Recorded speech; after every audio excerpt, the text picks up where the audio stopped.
good to see you again. It's Miss Stephanie with Friday Family Storytime, and I have some great books to read with you again. But first, as always, we have to say hello to each other. So get your hands all warmed up, and we're going to sing together. Are you ready? We wave hello like this. We wave hello like this. With all our friends at Storytime, we wave hello like this. Hello, it's so good to see you. So let's see what books we have. I have this book. It's called When I'm Bigger, Mama Bear, and it's written and illustrated by Rachel Bright, and I really like her illustration. She has more than one book. I think they're really cute, and I'm excited to share it with you today. Okay, let's see. Mama Bear is making lunch. Bella Bear peeks in the pot. Let me stir it, Mama, please. No, says Mama. It's too hot.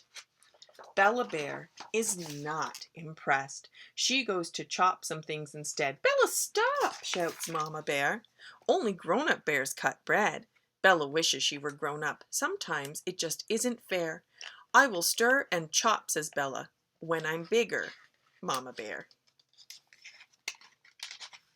Let's stop cooking, Mama says. We need to pop down to the shop. I will go, shouts Bella Bear. Not on your own. No, Bella, stop. So, Bella grabs her bike instead. She's riding down their little street. Not so fast, cries worried Mama, chasing Bella's speeding feet. I could ride on 2 wheels, Mama. This bike is too small for me. We'll try it soon, my little Bella. I'll do it, Mama. You will see. At the shop, they look for butter. Bella's pushing her own cart. She's filling it with lots of things. Bella Bear is very smart. Bella Bear has spotted cookies right up on the highest shelf. She knows that Mama Bear loves chocolate. She can get the box herself. Bella starts to climb toward them. Up and up she wants to go. Mama turns around and sees her. Oh my goodness, Bella, no! But Bella is at the top already. She turns to Mama's worried face. Suddenly she feels quite high. She's not sure it's all that safe. Bella's trying not to cry. She doesn't want to move at all. She tries her hardest not to wobble. Suddenly she's feeling small. Don't you worry, Mama calls as Bella makes a little yelp. Just stay right there and don't you move. I think I know just how to help. She's the tallest bear in town. She wraps her paws around little Bella, scoops her up, and lifts her down. Back at home, they eat their soup, dipping in the buttered bread. Mama smiles at little Bella, strokes her fur, and pats her head. Everyone needs Everyone needs help sometimes. You from me and me from you. Whenever you might need a paw, well, I will always help you through. You know, my little Bella Bear, being bigger can be great. You get to stir and chop and shop, climb up high and stay up late. But when you're small, you're wild and free. You can play without a care. You will understand, my Bella. When I'm bigger, Mama Bear. Sometimes it's hard to wait to be bigger and to help with those kinds of things. I like that book. Okay, let's see what our next book is going to be. Ooh, I've been waiting for this one for a long time. It's called Harlem Grown, How One Big Idea Transformed a Neighborhood. And it's written by Tony Hillary and illustrated by Jesse Hartland.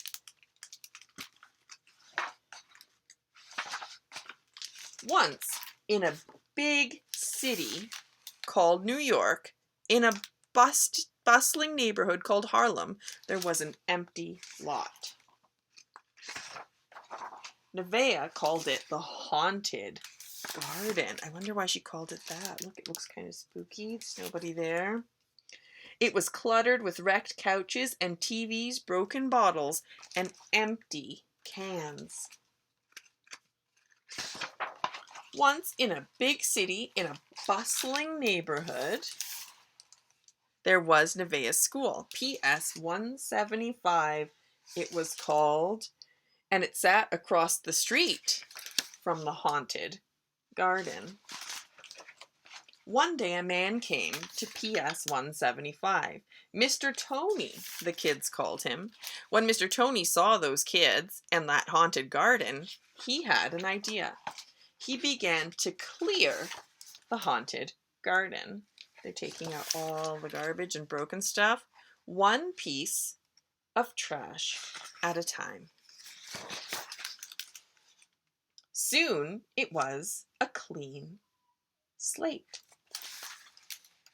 a blank canvas. Mr. Tony laid down new, clean soil. He invited Nevaeh to help. Seeds, shovels, water.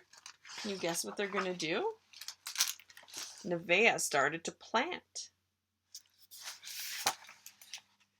Then she dug holes in the ground. Into the holes she placed her seedlings, and then she carefully covered them with dirt. Her friends came too. Look, they're all helping in the garden. 400 seedlings went into the ground, one for each kid. Basil, mint, cilantro, rosemary. Then the kids watered and weeded, and their plants began to grow. Once, when Nevaeh came to the lot after school, her plant was wilted and sad. "We'll try again," said Mr. Tony. "We'll plant something different." Wood, hammer, nails. Mr. Tony built raised beds for the plants. The kids tried again. Peas and broccoli, mint and eggplants. They watered and weeded, and at last, food. Tomatoes, cucumbers, peppers, blueberries, strawberries, collard greens, kale, basil, arugula. Mr. Tony watched and helped and smiled. More kids came from the neighborhood. They tended their plants, which grew and grew. Up came more fruits and vegetables. The kids took their green beans and carrots and cucumbers home to their families for dinner. Once, in a big city called New York, in a bustling neighborhood called Harlem, there was a man with an idea. There were kids who wanted to help, and they made a farm. That is so cool.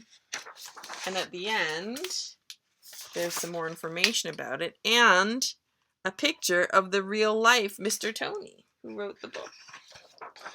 And then it tells you how you can start a garden. Harlem Grown. I like that one a lot too. Okay, here's another book about dirt, a little different. It's called Dirt Cheap, and it's written and illustrated by Mark Hoffman. Dirt Cheap. This is Birdie. There she is. Where is she? Birdie. Birdie? Birdie, say hi. What are you looking at, Birdie? The XR1000 Super Extreme Soccer Ball. Just $24.95, it says. It's so beautiful. I want it. I need it. Well, soccer balls cost money. How much you got? None. If only money did actually grow on trees, or anywhere for that matter. Maybe you could sell some of your stuff. So, Birdie tries a yard sale, but no one knows a good deal when they see it nowadays. There must be something I can sell. There must be something I can sell, something I have, and that people need. So, Birdie tries dirt for sale, high quality, fresh morning dirt for sale. And the sign says $25 dirt bag. That's a hefty price for a bag of dirt. Is that how much you think it's worth?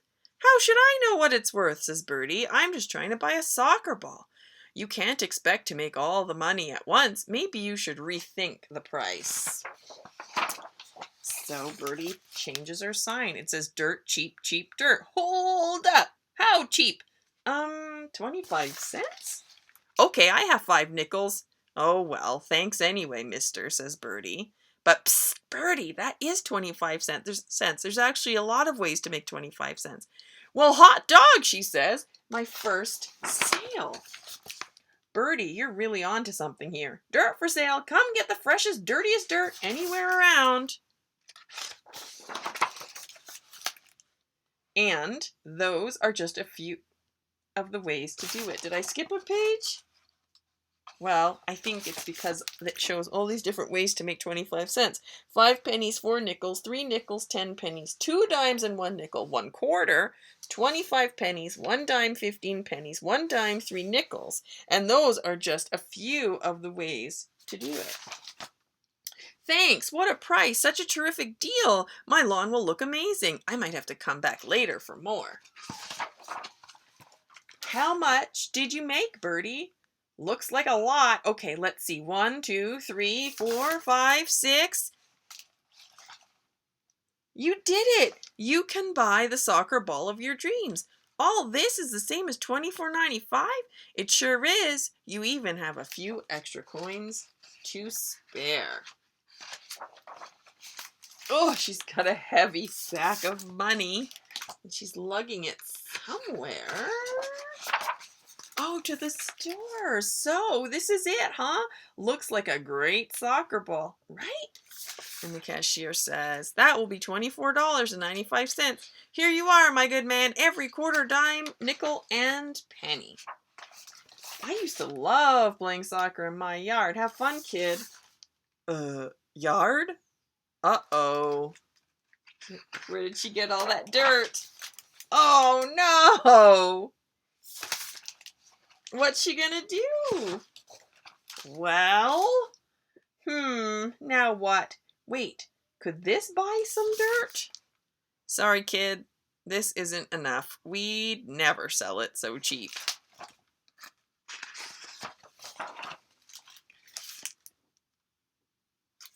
Everyone else has her dirt. Oh, hold on. I know what I can do. Use Birdie's dirt. Try Birdie's lawn care. Free estimate. Mowing, trimming, planting, seeding. Interesting. Lucky for me, there's plenty of work. And she earned enough money to buy soil and seeds to grow a new lawn to play with her soccer ball. And that's the end. Dirt cheap. Okay, friends, I have one more book to share with you, and it's another beautiful book. It's called Dan Dan's Dream, and it's written by Xiao Wen-ju and illustrated by Yanling Gong. And the illustrations are super, super pretty. When the post office announced that children, in addition to letters and packages, can now be mailed, Dan Dan could hardly believe the news. Wait, children can go in the mail? Many nights, Dan Dan had dreamed of visiting her father at the South Pole, where he studied icebergs. He was far away and had been gone for a long time. Now she would be able to see him. So one day, smash! Dan Dan broke her piggy bank and took all her money to the post office. What would you like to mail? A woman in a green uniform asked Dan Dan. Me, Dan Dan replied. I want to mail myself to the South Pole to see my dad. The woman brought Dan Dan out to the balcony and handed her a stack of stamps. On each was a pair of green wings. Stick these to your clothes, she said. There were so many colorful stamps. Dan Dan looked as though she was wearing a beautiful skirt. It is beautiful. After Dan Dan stuck on the last stamp, she felt her body grow lighter. Gentle breezes swirled, picked her up off the balcony, and whisked her into the air. Dan Dan felt as if she were on a magical flying horse. She flew faster and faster, higher and higher over mountains, that rose like steam buns and green prairies that carpeted the earth. Before long, she soared above blue seas where too many ships to count floated on the water. Suddenly, a huge whale lifted a big red ship from the ocean and pushed it against an island. The ship couldn't move, even though the frightened crew cried for help. The whale would not set the ship free.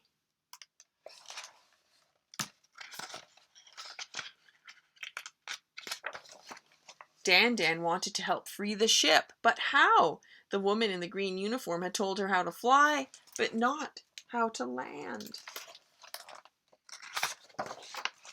Doing the only thing she could think of, Dan tore several stamps off herself and dropped them into the sea. It worked. She flew lower. She removed more stamps. Down, down she went, closer and closer to the island.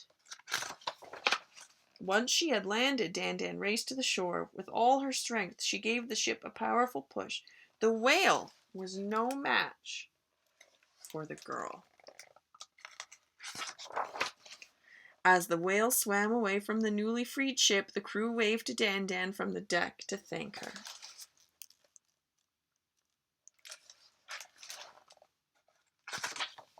Delighted, Dan nearly forgot she still had to mail herself to the South Pole.